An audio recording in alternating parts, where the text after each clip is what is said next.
Halo, perkenalkan nama saya Kayla Kania. Saya bakal membahas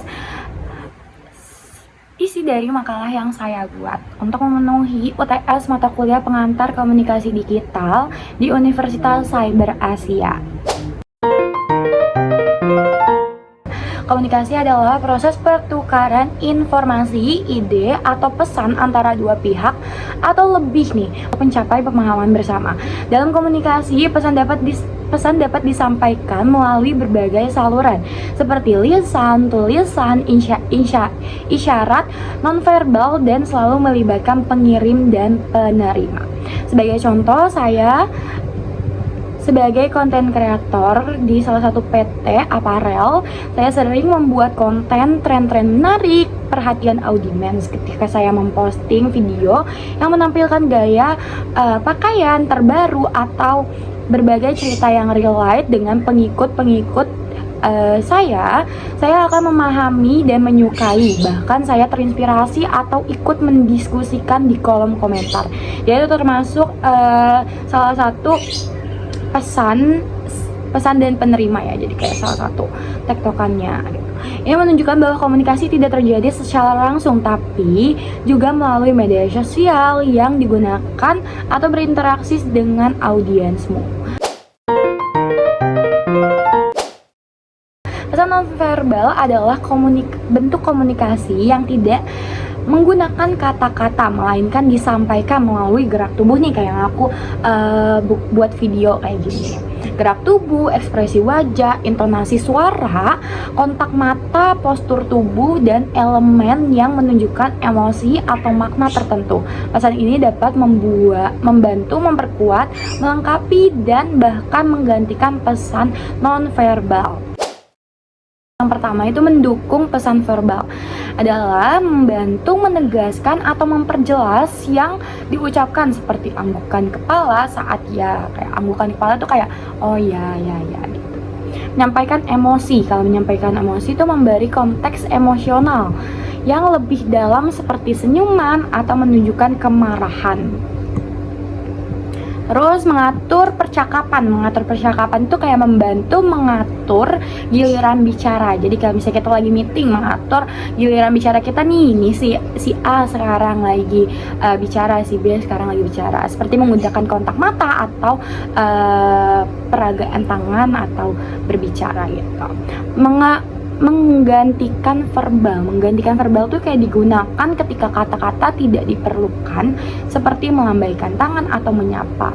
Memberi konteks adalah membantu memahami makna yang tersirat atau yang tidak diucapkan. Interaksi yang terbatas, jadi kayak saat kuliah tuh interaksinya terbatas banget, kayak kita pengen ngomong sama dosen itu pasti kayak ada waktu-waktunya gitu. Saat kuliah online, elemen komunikasi nonverbal sering terdukasi karena terbatasnya layar, seperti sulit membaca ekspresi wajah atau tubuh, memberi kesalahpahaman, minimnya gestur atau ekspresi yang dapat menyebabkan interaksi pesan yang kurang tepat, terutama jika dosen atau teman tampak datar, tidak interaktif gitu, kayak mukanya datar aja gitu. Meningkatkan fokus komunikasi verbal seperti senyuman, anggukan, atau diskusi online dapat menciptakan suasana kelas lebih nyaman, mendorong semangat belajar. Pesan nonverbal yang baik itu dalam PJJ, kalau misalnya untuk ekspresi wajah, menggunakan ekspresi yang sesuai seperti senyuman ketika memberi pendapat atau saat dosen menjelaskan. Jadi senyuman atau anggukan itu penting banget untuk melakukan ini. Tampilan profesional, penampilan rapi, dan video on untuk menciptakan kesan positif dan menghargai suasana belajar.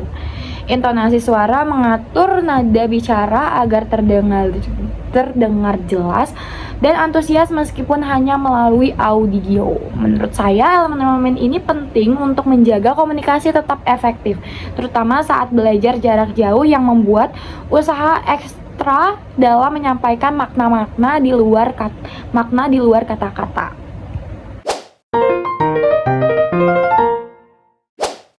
Komunikasi yang baik dan efektif adalah proses penyampaian pesan yang dapat dipahami dengan jelas oleh penerima sehingga tujuan komunikasi tercapai. Komunikasi ini juga melibatkan kemampuan untuk mendengarkan dengan aktif, menggunakan bahasa yang sesuai dengan audiens, serta memastikan pesan diterima tanpa kesalahpahaman. Sebagai contoh saya dalam pekerjaan saya sebagai konten kreator, itu komunikasi yang efektif adalah ketika konten yang saya buat itu mampu menarik perhatian audiens, menyampaikan pesan yang jelas, dan mendorong mereka untuk berinteraksi atau merespon sesuai tujuan kontennya. Kalau untuk di tempat kerja, untuk menyampaikan ide kepada tim atau klien dengan jelas sehingga dapat meningkatkan produktivitas dan hasil dalam bekerja. Kalau dalam hubungan sosial, agar pesan yang disampaikan tanpa menyinggung perasaan orang dan hubungannya tetap harmonis. Kalau dalam pelajaran seperti saat diskusi online, agar semua peserta memahami materi yang disampaikan dengan dosen atau pendapat teman sekelas. Komunikasi yang baik diperlukan karena membantu membangun pemahaman, menciptakan kolaborasi, menghindari konflik, dan mencapai tujuan secara efisien. Nah, saya sebagai konten kreator, saya juga memahami bahwa komunikasi yang efektif adalah kunci untuk mencapai ide atau pesan audiens dengan cara yang menarik dan jelas.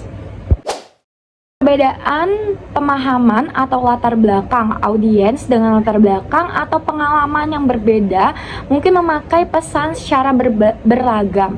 Gangguan teknologi. Kalau gangguan teknologi dalam situasi PJJ atau konten daring, koneksi internet yang buruk atau alat yang kurang mendukung bisa menjadi penghambat komunikasi. Kurangnya fokus atau mendengarkan dengan aktif itu juga mempengaruhi ketika orang tidak benar-benar mendengarkan atau terlalu sibuk dengan hal lain. Pesan bisa terlewatkan. Jadi pesan itu bisa terlewatkan. Kalau misalnya untuk kesalahpahaman bahasa atau ekspresi, itu bisa pemilihan kata yang kurang tepat atau ekspresi nonverbal yang ambigu dapat menimbulkan kebingungan. Kita juga ada emosi negatif ketika pengirim atau penerima pesan sedang marah, stres, atau tidak sabar. Pesan seringkali tidak tersampaikan dengan baik. Sebagai seorang yang aktif berkomunikasi dalam pekerjaan studi, saya tahu betul bahwa mengatasi tantangan ini memerlukan latihan, kesadaran, dan kesabaran. Misalnya memahami audiens dengan baik, memilih kata yang sederhana, saling memanfaatkan media komunikasi yang sesuai adalah cara yang bisa saya terapkan.